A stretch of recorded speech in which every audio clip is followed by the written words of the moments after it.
This meeting will be recorded and available after, and as well as the slide deck. So we'll make that available to you. Without further ado, I'm going to turn the camera over to our guest speaker, Debbie Strawser. Excellent. Thanks, Debbie, for joining us. Thank you, Paige. I'm excited to be here to talk about this topic. So we got the what, who, when of employee files. So I decided that would be a way to kind of organize, what to do with your employee files. So let's see, we'll see if this works here. Just get a sense of kind of who our audience is. If you want to raise your hand in the chat, if you're with a medical practice. We'll give you a second to do that. For Paige to tell me what the numbers are like, so I kind of know. Good. And if you guys can find your raise hand feature in the chat. Not yet, Debbie. People might. Oh, there we go. One in medical practice. I do believe most of our attendees today are in the healthcare industry. Okay, so am I going through and make remarks? I'll reference that a lot since that's what I think most of the audience is. And just for reference, I've worked in HR more years than I'm going to admit to, and many of them in the healthcare field. So I'm real familiar with what the requirements are there. So I'll definitely try and touch on those as I'm going through. But if you have a question about something, again, as Paige said, feel free to put it in the chat. We'll have time for questions at the end. And then you guys are all going to get a copy of the presentation. And then I created a couple extra handouts as well that I'll mention at the end. So we'll go ahead and get started. And so I'm starting with what? So what goes in employee files? And I'm going to admit it, I'm going to talk about what doesn't go. So, but we'll start with kind of what goes in the files. So things, just kind of a general parameters. We want to put things in the file that we want to keep as documentation, so we know, what happened and when it happened. We also need to keep things in the files that we think regulatory agencies might want to see. So I don't know how many of you have subject to Joint Commission and things like that, but they absolutely will look at employee files. So I had lots of experience with meeting with those folks. So we'll start with talking about in hiring and employment records. I'm going to talk specifically about kind of the hiring process in a minute. But this category would include things, what documents did you have before and as you went through the interview process before you hired this person? So you would have an application, you're going to have a resume, hopefully you did a written offer letter, an email is fine. If you have an employment agreement, you'd want to include that. I-9s, and I'll talk about that a little bit more detail later. If you do background checks, emergency notifications. So if something happens to somebody, what's the number to contact their, who should you contact and what's their phone number? Your handbook acknowledgement and any other kind of agreement. So confidentiality agreement, and we'll talk about some other educational and training things a little bit later. So on a compensation side, anything that documents pay changes that have been made with somebody. So you have their hiring rate in your offer letter, but maybe you do performance reviews. So they got an increase with that, or maybe you gave everybody a bump in pay because of inflation. So you want to make sure that you keep documentation on that, because as much as you think you're going to remember, you won't after a time. So none of us do remember everything. So anything that would document, maybe somebody got promoted, moved into a different job, you want to document that all first of all, and then keep it in the employee file. Performance appraisals. So if you do formal performance appraisals or informal ones, or whatever would fall in that category, you want to keep that in the file. Letters of praise, warnings, discipline, so the positives as well as the negatives. So if you get a positive letter from like a patient or a customer, a client, it's nice to put those in there as the record, but also then you can go back and look at that if you do performance appraisals. If attendance records, in terms of if you counsel somebody about their attendance, you want to make sure that you have that documentation there. Documents in regards to the person leaving. So if they resigned, you want a letter of resignation. If you made a decision to terminate somebody, you want to make sure that you've documented that and what your reasons are. And I know I've gotten a couple questions over the time about unemployment. So that documentation is really, really important if they file for an unemployment claim. So you want to make sure that you have that. Education and training. So that's often really important in healthcare. So if you've trained people, so HIPAA, HIPAA acknowledgement, if you've trained on certain pieces of equipment, if you've trained on certain processes or procedures, you want to make sure that you keep all of that information. Anything that, and I'm sure everybody kind of does things payroll differently. Some of you larger companies may have a payroll company or a system, but anything that authorizes a deduction, if a person has garnishments. Also, anytime you complete an employment verification for somebody, or a payroll verification, like they're applying for a mortgage, you want to make sure that you keep all that. And just as an aside, if you're doing those documents, make sure the employee has signed the release to do that. If they haven't, then you don't want to do that. Or ask the employee and say, hey, we've got this request for information. Is that something that you requested? And then make sure you've got your signature on that, so that you aren't going to be accused of violating confidential information for them. So we'll move on to the next one, which is, so what do you not want to keep in the employee files or keeping in a separate file? So anything that has medical information in it. So anything FMLA, drug screen, if you're doing drug screens and physicals, make sure those are in a separate file. If somebody wrote a doctor's note about why they were off and it has a medical condition in there, you'll want to keep that in a separate place. If it doesn't have a medical condition, then it would be okay to keep in the regular file. But anything that has medical information, you want to make sure is in a separate file for each person. Benefit enrollment information, because often if you're doing that by paper, often that has confidential information like social security numbers, date of births, those kinds of things. Drug test, mentioned already. I-9s, a lot of times when you'll read about that, they'll say, we'll keep those in a separate file as opposed to the same file. If you're a small organization and you have only, 15 or less employees, I would say keep it in the same file, because number one, your chances of getting audited are really small. But if you do get audited, you're small enough, you can pull those documents out of your files very easily. So you can keep them in separate if that's the way you've got it, that's totally fine. But you can also keep those separate as well. And then make sure that you're keeping all of your documents that you verified. So copies of the driver's license, the passports, the birth certificates, any of those things, make sure you're keeping all of those and attach them to your I-9. So in the event that you got audited, you'll have it. And also that's, you are keeping confidential information in there. So just be, kind of thoughtful about how you're doing that. Okay, so now this is another kind of one in the employee files, and I specifically wanted to talk about recruiting and applicant information. So this is really in reference to those people who applied for the job, but you didn't hire them. And you do need to make sure that you keep good records on that.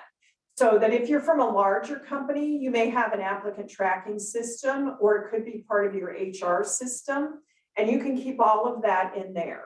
So those systems, typically your applications and resumes are in there. You can put your interview notes in there. So use that system, use the capabilities it has if you have that. If you don't have that, then make sure that you have a good tracking process or good documentation process when you're filling positions. So what I used in the past before I had an electronic system was I had a piece of paper. It was one piece of paper for a job. Who are the people applied that I interviewed? What steps of the interview process did they go through? And why did we hire them or why did we not hire them? So, and then your interview notes, notice I have a big caution sign there. So as you're taking interview notes, be careful about what you write in there. Because if you would get a EOC or a high civil rights charge about that you didn't hire somebody, and they think it's because they're old or they're disabled or they're a female, these notes would be requested to be submitted. So you want to make sure that you don't have anything in your interview notes that are going to get you in trouble. So this person seemed really old and I don't think they could use our computer system. That would be a definite no-no that you don't want to write in your notes. You could write concern about the person's computer skills based on the interview, not sure they could do the system, but you don't want to put anything in there that you wouldn't want broad people to see. So caution there. So it's fine to take notes, just be careful what you put in there, and then keep this kind of as, again, if you're doing paper, just kind of as a little packet for each job. So you could go back and say, who did I interview? Why did I hire the person I hired? And why did I not hire the people that I didn't? So on this one, this has a relatively short period of time that you have to keep it, shorter than most of the other things we're going to talk about. You only have to keep this information for a year after either you've stopped the search or you've hired the person. So you also want to go through this, even if you didn't hire anybody, still keep this information. So you can keep it beyond the year if you want to. So if you think, maybe it's a position, maybe a higher level position that you might, if the person doesn't work out, you might want to go back and look and say, a year ago I interviewed this person that I really liked. I wonder if they're still available. So you can keep it longer than a year, but you don't have to, as long as there aren't any challenges. Somebody's come back to you and said, oh, I don't think this is fair, or I think you hired somebody else because they're younger, then I would keep it longer until you're sure the whole thing is resolved. And there is the reason for the year is that's the statute of limitations on somebody coming back against you on a hiring situation. So let's see, make sure I didn't miss anything. Oh, if you're doing any kind of testing, you'll want to include those as well. And then anybody that you hired, then this information would all go in their employee file also. So next, talking about electronic versus paper records. So if you are using an HR or a payroll system, use that to keep as much documentation as you can. So a lot of them now are allowing you to scan documents, or like I-9s, you can fill out electronically and then scan the documents in. So if you have an electronic system, I would encourage you to use that and only use paper for things that you have to.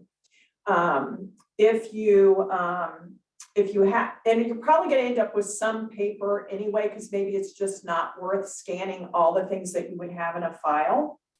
If you're going to keep paper files, make sure that it is in a locked cabinet and ideally in a locked office. So I'm going to talk about in a minute or two, talk about who should have access to the files.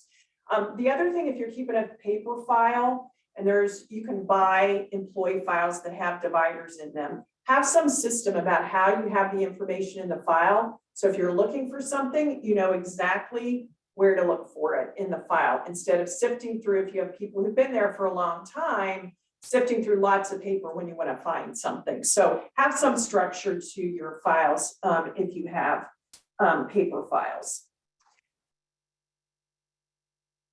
Who should have access to the files? So really, if you have very limited in terms of who should have access to the whole file. So if you have an HR person, that would be the appropriate person, or if it's an office manager in your office practice, but it should be very limited to who can access the whole file.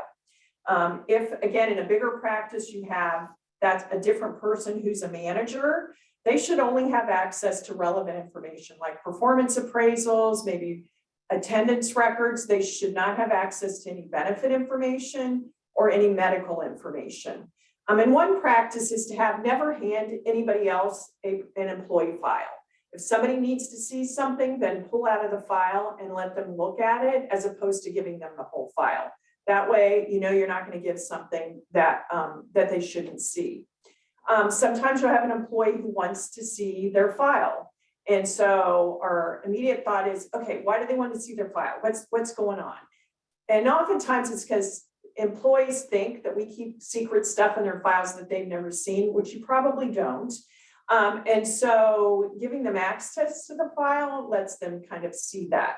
So I would say, ask somebody to schedule a time and look through the file and make sure that there's nothing in there that you don't want them to see. For example, maybe you did some reference checks when you hired them and somebody made a negative comment. You would want to take those out. But they're entitled to see anything that they've signed and that they can request copies of those. So, but gives you a minute to prepare to say, hey, let's schedule a time and I'm happy to go through that with you.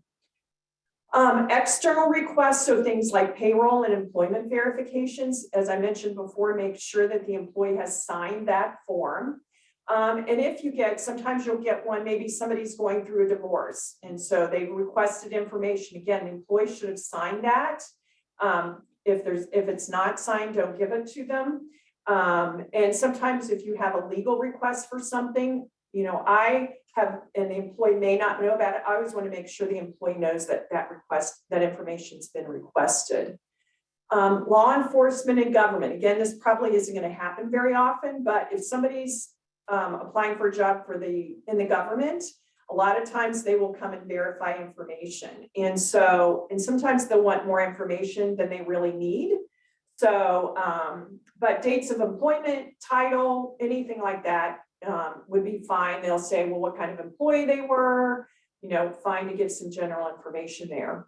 But anything that's confidential, or they're asking for anything that, you know, just kind of raises the hair on the back of your neck, might want to check with your legal counsel on that as to whether or not you want to, or whether you should give that information or not. And then how long should we keep all these? How long should we keep all of this? So one question is, well, how long should we keep disciplinary records? So somebody got written up for attendance, or they got written up for being rude to a patient. And so, and there's a difference of opinion on that. Some people are like, we leave it in there for a year and then we take it out because it shouldn't be held against them. Another side of the philosophy is for the length of the employment. And this is my personal opinion, is I keep it in there for length of employment. For things like that doesn't mean that that you're holding it against that person all that time. But let's say you got a patient complain about somebody and everything's been fine, but all of a sudden 2 years from now you get another one. And so you want to know that that happened a couple of years ago. And if you've taken out of the file and maybe the person who did it left, they might not know that that's in there. So that, again, that's my personal opinion. If you want to take it out after a year, certainly you can do that. Make sure that when you are disposing of records that you're shredding anything that's confidential, which in most cases is going to be pretty much everything that's in an employee file. So make sure that you are keeping that or shredding that, not just putting it in the trash. So when can I get rid of employee files? So the general guide, and one of the attachments you're going to get will give you some specific information on how long you need to keep records, but just some general guidelines. We talked about recruiting. So anything that was recruiting related, applicant related would be 1 year after their hire date. Some things are very, very specific, as you'll see here. So I-9s, you have to take 3 years after they were hired or 1 year after they were terminated, whichever is later. So you're going to keep it the whole time that they were employed. And then once they leave, you could throw it away 1 year after their termination. So again, because you could get audited on that. So that's a very specific requirement. Anything that has to do with benefits is governed by ERISA. And so that is 6 years after the end of employment or as long as it's relevant. So that's a little vague, and that includes any COBRA. For those of you that have to offer COBRA, their COBRA notifications that they got that and they got it on a timely basis. FMLA, you have to keep for at least 3 years after the end of their leave. And anything that related to taxes, and I'm assuming some of you probably wear multiple hats, so I threw the taxes in there. Anything after, and I copied this specifically, after the end of the fourth quarter of the fourth year. So very specific there in terms of information that you want to keep in regards to that. And then there's no, outside of these specific things here, there's no like law that says how long do you need to keep a file. I mean, I would generally err on the side, if you're small, keeping them for a long period of time, because somebody may come back and ask for an employment verification. So if it's not taking up a ton of room, you know, keep it for an extended period of time. So that is the end of the official presentation. Do we have any questions, Paige? No, we don't. Does anybody have any questions? You guys can unmute yourselves and ask, or you can pop it in the chat and Debbie will respond. And of course, we'll get this presentation to you this afternoon. Thanks, Debbie. This has been quite helpful. I know there's a lot of information here, so I suspect you guys will enjoy being able to look back through the detail that Debbie shared today. If you do have any questions following today's presentation, we want to be sure that you've got the correct information. So there's Debbie's contact. She is a fantastic resource, as you've already picked up on, and you can go directly to her with any of these questions. So the handouts that you're going to get, one has to do with record retention, which we covered a little bit of that. The other thing I created was just an employee file review checklist. So you could use this as a generic reminder to yourself about what should go in there, but you could also use it as an audit to go through each employee file and make sure that you have everything on somebody that you should. So you can use it in a couple of different ways. I tended to put everything more on there than many of you are going to use. And so it's a Word document. You can change it however you want to and include just the things that you need and add things maybe that aren't on here, but that you need for your particular practice. So feel free to use that in whatever way is most helpful for you. Fantastic. Well, thanks everybody. We'll let you get on with the rest of your day. Feel free to join us. Welcome, please join us next Management Minutes on April 20th, I believe. And John Untner, our IT director, will be covering cybersecurity, keeping your practice safe. So stay tuned for details to come. Thanks, everybody. Bye.